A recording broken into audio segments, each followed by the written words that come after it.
So, hello and welcome back yet again. We are back to Beverly of Graustark, and I was just looking at this book and I realized that we are past the halfway mark. I mean, we are getting there. It always seems like it goes so fast, and at the same time it kind of feels like we've been reading this book for a long time. Probably because we went through here in the real world Christmas and New Year's, and I don't know about you guys, but Christmas and New Year's to me feels like this weird limbo forever time.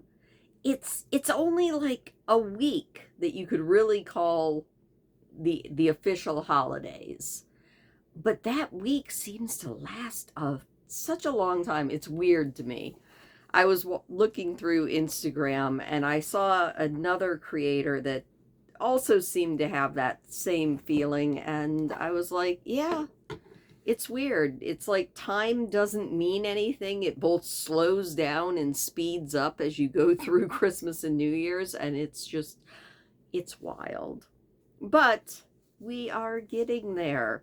I'm kind of excited because, like I said, I still have been holding off on really trying to get any spoilers to this. I've also been holding off, even though I know that there is a movie that goes with this. I've been holding off on that. Speaking of movies, I still haven't managed to get a copy anywhere. I keep hoping that maybe YouTube will have Pride and Prejudice on one of its like free with ads thing. I haven't seen it yet, but I do kind of want to see Pride and Prejudice still, just to see how it compares to the book after we read it. But none of that has anything to do with Beverly of Graustark, who seems to be in a bit of a quandary because she saw Baldos hand over something to one of his men and receive something in return, and now she seems to be having doubts about her staunch guard and the guy that she seems to be getting quite interested in.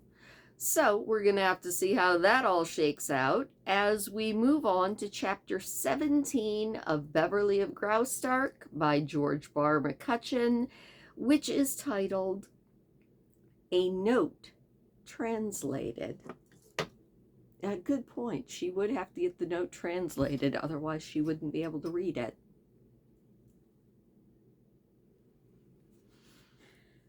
Beverly was torn by conflicting emotions. That the two friends had exchanged messages, doubtless by an arrangement perfected since he had entered the service, possibly within the week, could not be disputed.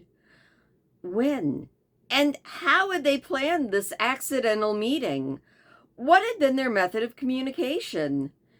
And above all, what were the contents of the messages exchanged?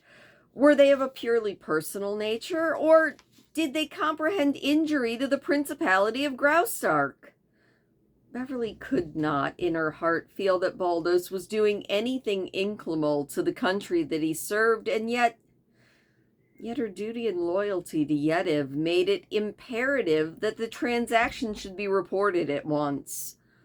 A word to Quinnox, and Ravone would be seized and searched for the mysterious paper, but this looked utterly unreasonable, for the vagabonds were armed and in force, while Yetive was accompanied by only 3 men who could be depended upon. Baldos, under the condition, was not to be reckoned upon for support. On the other hand, if he meant no harm, it would be cruel, even fatal, to expose him to this charge of duplicity. And while she turned these alternatives over in her mind, the opportunity for Beverly to act was lost. Ravone and his men were gone, and the harm, if any was intended, was now done. From time to time, Beverly glanced back at the guard. His face was impenetrable, even sphinx-like in its steadiness. She decided to hold him personally to account. At the earliest available moment, she would demand an explanation of his conduct, threatening him if she needed to. If he proved stubborn, then there was only one course left open to her: She would deliver him up to the justice that he had outraged. Hour after hour went by, and Beverly suffered more than she could have ever told. The damage was done, and the chance to undo it was slipping farther and farther away from her grasp. She began to look upon herself as the vilest of traitors. There was no silver among the clouds that were marring her thoughts that day. It was late in the afternoon when the party returned to the castle, tired out. Beverly was the only one who had no longing to seek repose after the fatiguing trip because her mind was full of unrest. It was necessary to question Baldos at once. There could be no peace for her until she learned the truth from him. The strain became so great that at last she sent word for him to attend her in the park. He was to accompany the men who carried the sedan chair in which she had learned to sit with a delightful feeling of being back in the 18th century. In a far corner of the grounds, now gray in early dusk, Beverly bade the bearers to set her chair and leave her in quiet for a few minutes. The two men withdrew to a respectful distance, whereupon she called for Baldos to come to her side. Her face flushed with anxiety. "You must tell me the truth about that transaction with Ravone," she said, coming straight to the point. "I was expecting this, Your Highness," he said quietly. The shadows of night were falling, but she could distinguish the look of anxiety in his dark eyes. "Well?" she said. "You saw the notes exchanged?" "Yes, and I command you to tell me what they contained. It was the most daring thing Your Highness, I cannot tell you what passed between us. It would be treacherous." Beverly gasped. "Treacherous? Good heavens, sir! To who do you owe allegiance, me or Ravone and that band of tramps?" "To both, Your Highness," he said, so fairly that for a moment she was abashed. "I am loyal to you, loyal to the heart's core, and yet I am loyal to that unhappy band of tramps, as you choose to call them. They are my friends. You are just my sovereign." "And you won't tell me what passed between you?" she said, angered by this. "I cannot. Not and be true to myself." "Oh, you are just a glorious soldier," she said, fierce sarcasm in her voice. "You speak of being true. I surprise you in the very act of—" "Hold, Your Highness," he told her coldly. "You are about to call me a spy and a traitor. Spare me. Spare me, I implore you, that humiliation. I have sworn to serve you faithfully and loyally. I have not deceived you, and I shall not. Paul Baldos has wronged no man or no woman. What passed between Ravone and myself concerns us alone. It had nothing to do with Graustark." "Well, of course you would say that. You wouldn't be fool enough to tell me the truth," she told him. "I'm the fool. I've trusted you, and if anything goes wrong, I alone am to blame for exposing poor Graustark to danger. Why didn't I say anything this afternoon?" "I knew that you wouldn't," he said, with cool unconcern. "Insolence!" said Beverly. "What do you mean by that?" "In your heart, you know I was doing no wrong.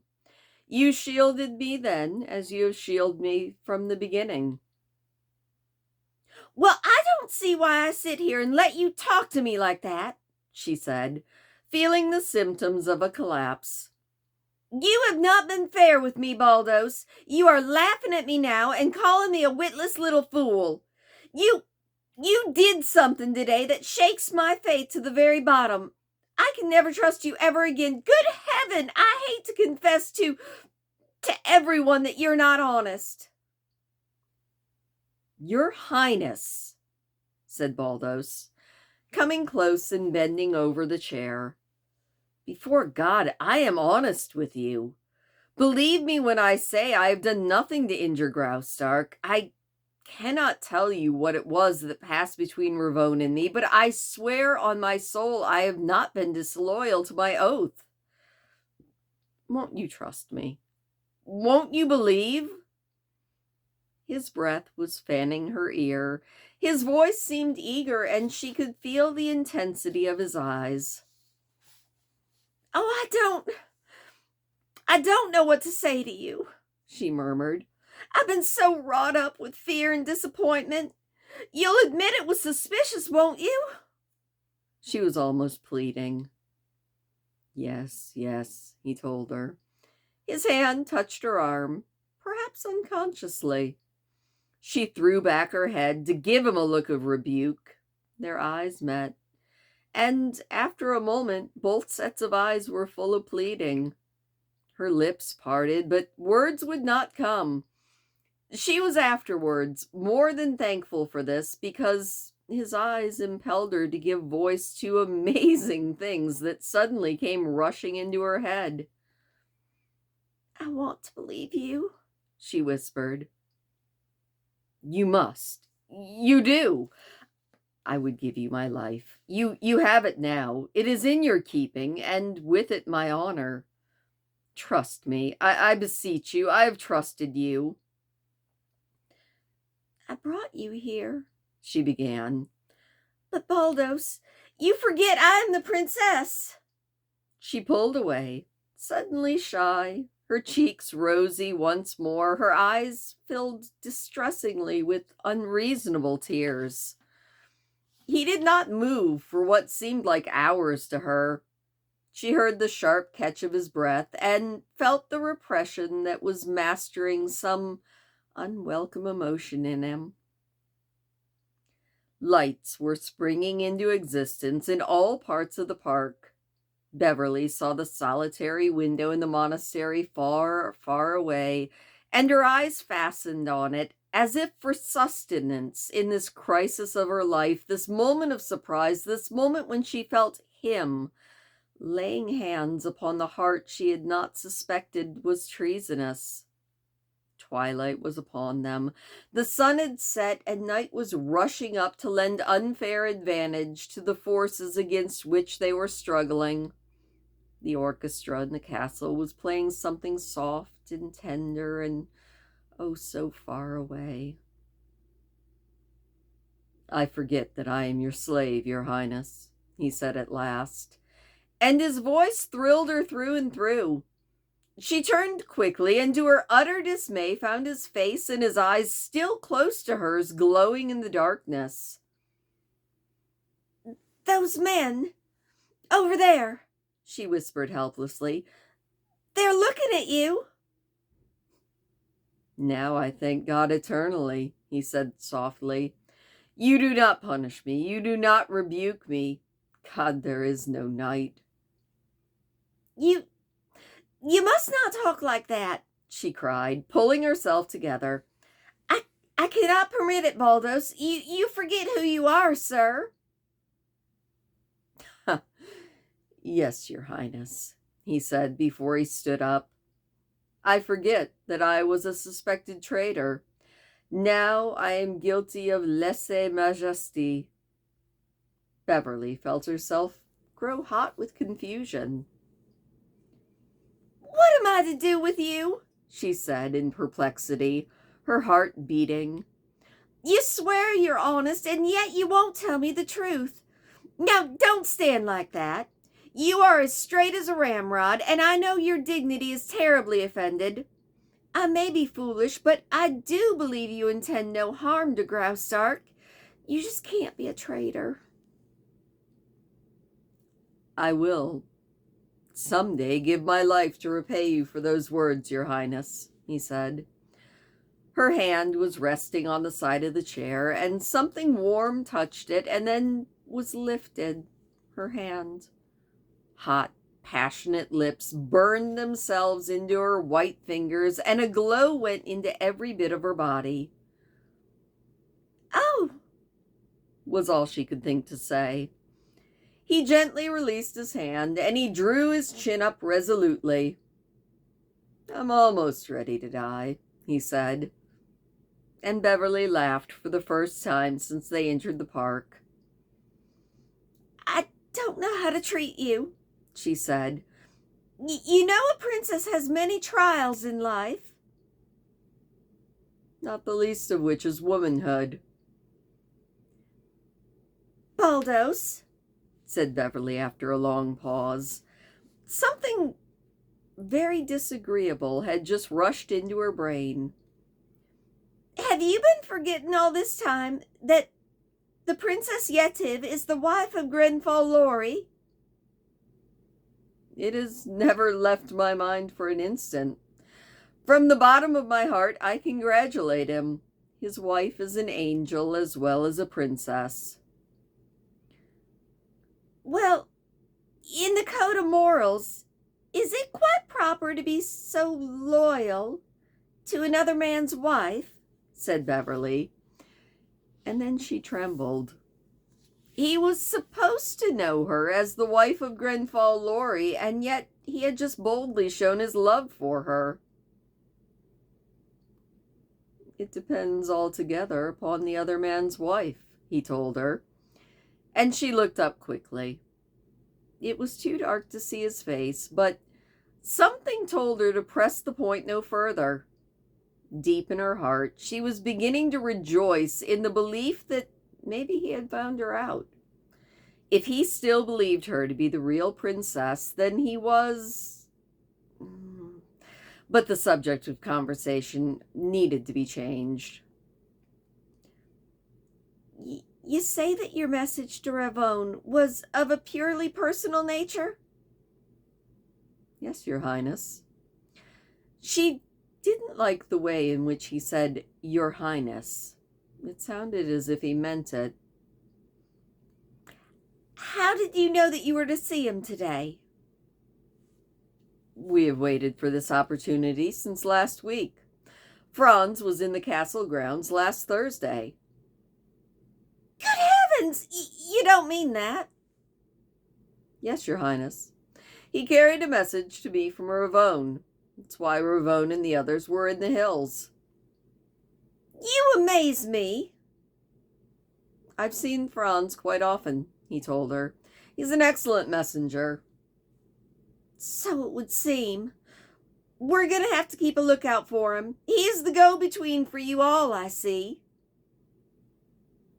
Did you learn to say you all in America? He asked. Beverly's heart gave a leap. There was something so subtle in the query that she was vastly relieved. Never you mind about that, sir. You won't tell me what you said in your note to Ravone? I cannot. Well, he gave you a note in return. If you are perfectly sincere, Baldos, you will hand that note over to me. It won't go any farther, I swear to you. As you vow, it doesn't jeopardize Graustark. Now, sir, prove your loyalty and honesty. He hesitated for quite some time. Then, from an inner pocket, he pulled out a bit of paper. I don't see why it has not been destroyed. What a neglectful fool I've been. You might have lied. You might have told me it was destroyed. She was happy, though, because he hadn't. But it would have been a lie. Read it, Your Highness, and return it to me. I have to destroy it. It's too dark to read it here. Without a word, he handed the paper to her and called the chair-bearers, to whom he gave instructions that brought her speedily to one of the park lamps. She, afterwards, recalled the guilty impulse which forced her to sit on the telltale note while the men were carrying her along the driveway. When it was quite safe, she slyly opened the note. His hand closed over hers and the note, and he bent close once more.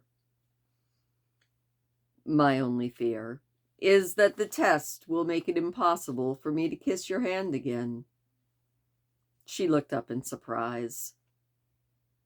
Then it's something disloyal? I've called it a test, Your Highness. Well, we'll see, she said, and forthwith turned her eyes to this all-important paper. A quick flush crossed her brow, and her eyes blinked hopelessly. The note was written in the Graustark language. I'll read it later, Baldos. This is no place for me to be reading notes, don't you know? Really, it just isn't. I'll give it back to you tomorrow. An inscrutable smile covered his face. Ravon's information is correct. I'm now convinced, he told her. Pray, Your Highness, glance it over now, so that I may destroy it at once. The light isn't good. Seems good to me.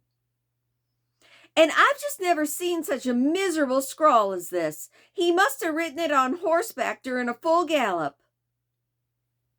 It's quite legible, Your Highness. I just can't read the stuff. You know his handwriting. You read it to me. I'll trust you to read it careful. This is embarrassing, Your Highness, but I obey if you command. Here is what Ravon says. We have fresh proof. She is not the princess, but the American girl. Be exceedingly careful that she does not lead you into any admissions. The Americans are tricky. Have little to say to her and guard your tongue well. We are all doing well, and we're hoping for the best. Dun, dun, dun. Oh, that was good. That was not what I was expecting, but that was the answer. That was the end of chapter 17. All right, so in the last chapter, in my thought wrap-up, I was saying that I thought this was going to be one of those miscommunication things where it drags out for the rest of the book, and I was proven wrong. So, huzzah to George Barr McCutcheon for not doing the whole, if everybody just sits down and talks, things will be straightened out. Because that's what they did. I have to give credit where credit is due. I am very pleased that they didn't draw that out for like 6 chapters. Also, it definitely seems like the game is up because, yeah, now everybody's going to know that Beverly's not the princess. And Beverly is going to know that everybody knows that she's not the princess. So, we still have a good chunk of book left, so I'm very curious how the rest of this is going to shake out. Interesting. All right, I'm digging it. I can see how this is going. Were you guys expecting that? I was not expecting that. I really was expecting it to be a longer and much more drawn out misunderstanding between the two of them. So, yeah, not bad. Good job. Anyway, thank you as always for listening. Sorry that these chapters are so short, but I just like the one chapter a night format. So, thank you for listening. Please do leave that thumbs up. It does always make me smile, and I will see you next time.